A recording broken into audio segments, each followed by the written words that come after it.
Përshëndetje nderuar miq, ja ku jemi sërish në emisionin ton Realitete Ekonomike. Duam të flasim për sa po preket ekonomia botërore dhe ajo e vendit ton nga rritja e çmimit të naftës në botë dhe kemi nderin të kemi sot të ftuar në studio zotin Ergis Sefa, tre ekspertët më të mirë të ekonomisë që kemi, njëkohësisht ekspert pranë Altax. Zoti Sefa, përshëndetje, mirë se ardhët. Faleminderit për ftesën. Zoti Sefa, çfarë dëmi ka psuar ekonomia botërore në gjykimin tuaj nga bllokimi tashmë 32 ditor i ngushticës së Hormuzit, nga ku kalon rreth 1/5 e tregtisë globale të naftës, si dhe a është prekur ekonomia jonë, sa dhe si?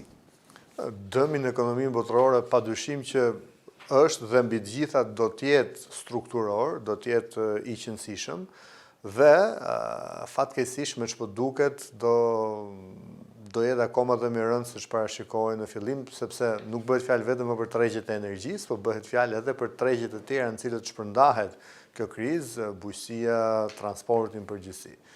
Për Shqipërinë, akoma nuk kemi filluar të ndjejmë efektet e krizës, por edhe ne padyshim nuk kemi të përjashtuar në goditje.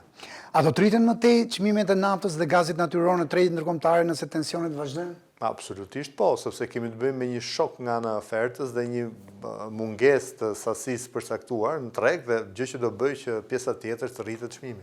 Si po ndikojnë tensionet në lindjen e mesme në kostot e transportit detar ndërkombëtar dhe në zinxhiret global të furnizimit? Absolutisht për keq. Si pasojë këtij konflikti dhe mbi gjitha eskalimit të tij, kam përshtypjen se kostot e transportit dhe e tregtisë botërore do të rriten në mënyrë qëndësishme, 2 apo 3 fishohen. Në gjykimin tuaj, a rrezikohet ritmi i rritjes ekonomike në vendet e Bashkimit Evropian, sidomos në vendet e Eurozonës, me të cilat ne dhe kemi rreth 75% të gjithë tregtisë që realizojnë për shkak të rritjes së çmimit të energjisë? Jo vetëm rrezikohet rritja, po rrezikohet recensioni, pra të kemi të shkojmë në negativitet të rritjes. E këtill është gjendja. Duke qenë se Bashkimi Evropian është partneri kryesor tregtar i vendit tonë, si mund të reflektohet çdo ngadalësim i ekonomisë evropiane në eksportet tona? Padyshim që do t'i japi ndoshta goditjen përfundimtare e eksporteve tona, do t'i zerrojë, pasi do të bie kërkesa për to në mënyrë drastike dhe si pasojë do të kemi me 10 mijëra familje që do jenë në vështirësi ekonomike. Zoti Sefa, tek ne çmimet e naftës u rritën nga 175 lekë për litër një ditë përpara nisjes së konfliktit, 27 shkurt 2026, në 218 lekë pikërisht këto ditë për litër në datën 31 mars 2026. Do rriten edhe më tepër në javët në vijim në gjykimin tuaj dhe sa i ndjeshëm është tregu jon i karburanteve ndaj luative të çmimeve globale të naftës?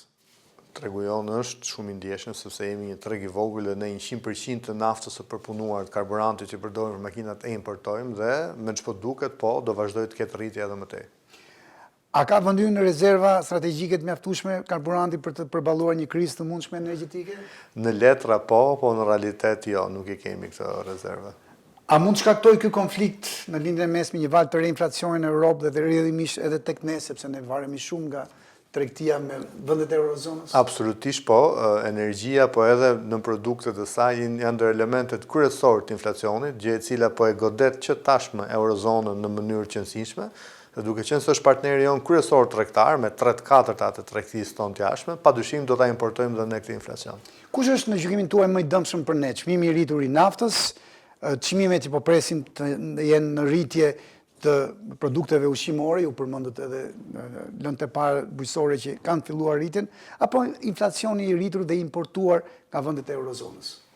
Padyshim që për konsumatorin final, rritja e çmimeve të shportës dhe importimi i inflacionit nga vendet e Eurozonës është goditja më e rëndë, pasi ti mund të evitosh përdorimin e karburantit, mund ta përdorosh më pak makinën, po nuk mund të rish pa ngrënë. Zoti Sefa, a do të vi rritja e çmimeve të ushqimeve tek ne në Shqipëri? Ju e përmendët që ka filluar diçka edhe në bujqësi, sidomos me lëndët e para nga kriza në lindjen e mesme, dhe në gjykimin tuaj do vi tani, domethënë pas kaluar 4 javë nga nisja e konfliktit, pas disa javësh, muajsh, apo nuk do të vi fare? Padyshim që do të vi, nuk bëhet fjalë që të mos vi, po do dojë të paktën dhe 1 apo 2 muaj tjerë që ta ndjejmë realisht. Në gjykimin tuaj, cilat produkte do të preken më shumë? Buka dhe dritrat, mishi dhe bulmeti, vajrat ushqimore apo frutat dhe perimet? Fatkeqësisht të gjitha do preken me grada të ndryshme, po të gjitha do preken si pasojë e krizës. Do të kemi çmime më të rritura nga ushqimet nga importi, apo edhe ushqimet vendase nuk do të bëjnë shaka edhe ato do të rriten ndjesh? edhe vendas do të rriten për shkak se inputet e produkteve bujqësore, plerat kimike, faret e tjerë janë rritur në kosto, por mbi të gjitha importi do ketë një rritje më të lartë. Mund të ndikoj në relativisht unën e këtij presionit jashtëzakonshëm të çmimeve për shkak të rritjes së çmimeve të energjisë, zoti Sefa, disa masa të qeverisë, ndoshta shtimi i subvencioneve për prodhimin bujqësor? Absolutisht janë më së nevojshme dhe tashmë janë urgjente. Në gjykimin tuaj, më urgjente për momentin është të realizojmë një mbrojtje sociale apo të realizojmë një mbrojtje të prodhimit, sidomos atij bujqësor? Faza parë duhet jetë padyshim mbrojtja sociale për të përballuar goditjen dhe pa mbaruar mirë faza parë, paralelisht duhet filloj edhe ndërhyrja strukturore për përmirësimin e ekonomisë prodhuese. A mund të ndikojë ky konflikt i zgjatur tashmë mbi një muaj në linjën e mesme në investimet e huaja tek ne? Padyshim, jo vetëm tek ne, por në çdo vend do të japë një impakt frenues dhe shpresojmë që të mos zgjasin në mënyrë që frenimi të mos jetë afatgjatë. Neve, le themi, industrinë numër 1 të vendit sot e kemi turizmin. Në gjykimin tuaj, çfarë ndikimi mund të ketë pasiguria gjeopolitike në sektorin e turizmit tek ne? Disa operatorë thonë që shumë turistë të huaj për shkak të konfliktit dhe tensionit në lindjen e mesme tashmë po shikojnë dhe kanë hedhur syt dhe kanë rritur pranotimet nga rajoni jon i Ballkanit, përse jo edhe nga vetë Shqipëria.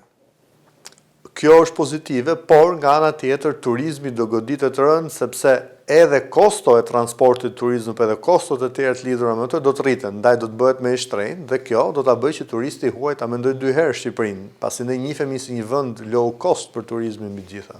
A do të ndikojë edhe në sektor të tjerë që sot që flasim po performojnë mirë deri para konfliktit, flasim për 3 mujorin e 4 të vitit kaluar, zoti Sefa, ku shitjet e pronave të paluajtshme ishin në nivel rekord, dhjetori 2025 ishte mbi 36% nga shitjet e dhjetorit të 2024-s.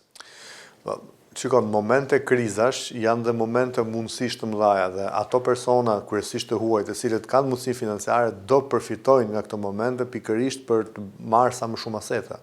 A e mbron sa të pak sektorin tonë të energjisë, po edhe gjithë ekonominë, fakti që kemi arritur deri diku të diversifikojmë burimet e prodhimit të energjisë tek ne me gati 10% tashmë, një rritje disa 10 herë nga në krahasim me 5 vite të para të energjisë nga fotovoltaikët? Absolutisht, kjo është një ndër gjërat më të mira dhe investimet më të mira që kemi bërë, që do japë frytet pikërisht që këtë vit që flasim, ku do na mbrojë në një farë mënyre nga goditja e krizës.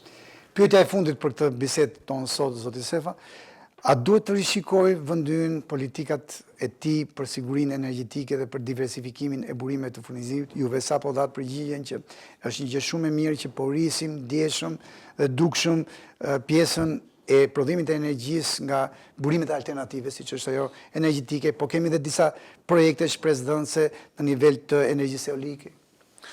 Padyshim që duhet dhe ne duhet kthehemi në pavarësi plot energjetike, por nga ana tjetër për karburantet të cilat ne nuk i prodhojmë dot më, karburante përpunuar brenda vendit, duhet diversifikojmë burimet nga i marrim këto karburante që të mos jemi të varur vetëm nga një burim furnizimi.